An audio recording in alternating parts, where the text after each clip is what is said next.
नमस्कार दोस्तों, कैसे हैं आप सब। आपके अपने चैनल एसटी दर्शक के यूट्यूब के ऑनलाइन प्लेटफॉर्म पे एक बार फिर से स्वागत है। प्रिय साथियों, जैसा कि आप सभी लोग जानते हैं कि हम लोग प्राचीन भारतीय इतिहास के जानने के स्रोत के बारे में चर्चा कर रहे हैं। प्राचीन भारतीय इतिहास को जानने के स्रोत के रूप में आज हम सब अवशेष के बारे में डिस्कस करने वाले हैं। अवशेष, प्राचीन भारतीय इतिहास जानने के स्रोत में अवशेष का बड़ा ही महत्व है। अवशेषों के आधार पे ही हम इस आधार पे पहुंच सकते हैं, बता सकते हैं कि किस काल में बनी कौन सी वस्तु के अवशेष मिला है और कितनी प्राचीन है। अवशेष के बारे में हम लोग अनुमान लगा सकते हैं कि किस काल के शासकों द्वारा और किस काल में कौन से वस्तु बनी है। उसके अवशेषों के आधार पे हम उसके विषय में गहनता से अध्ययन करते हैं।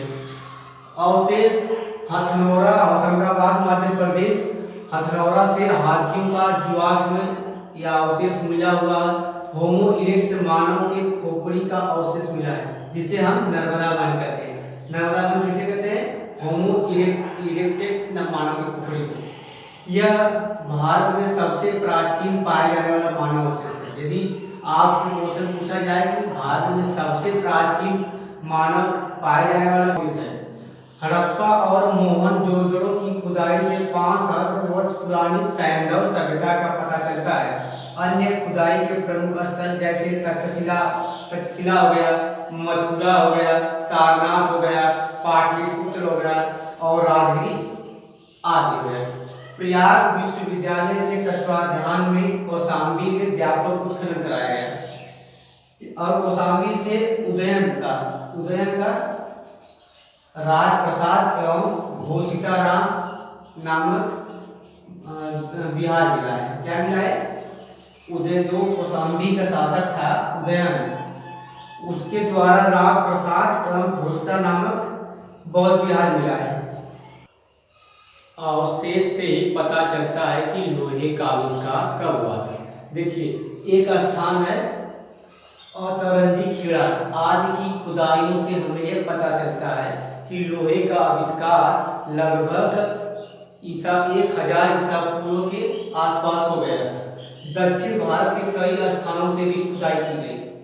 पांडिचेरी के समीप स्थित एक अरिकमेरु नामक स्थान की खुदाई से रोमन सिक्के, द्वीप के टुकड़े, बर्तन आदि मिले हैं, जिससे यह पता चलता है कि ईसा की प्रारंभिक शताब्दियों में रोम तथा दक्षिण भारत के बीच व्यापारिक संबंध बताता है।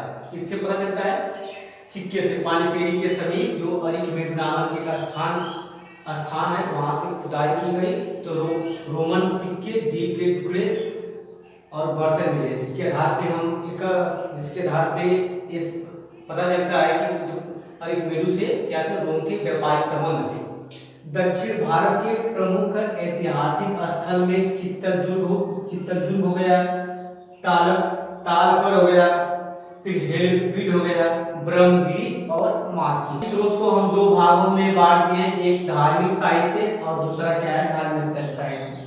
धार्मिक साहित्य का अन्य नाम ब्राह्मण साहित्य भी कहते हैं। इसी को वैदिक साहित्य भी कहा जाता है और हिंदू साहित्य भी कहा जाता है।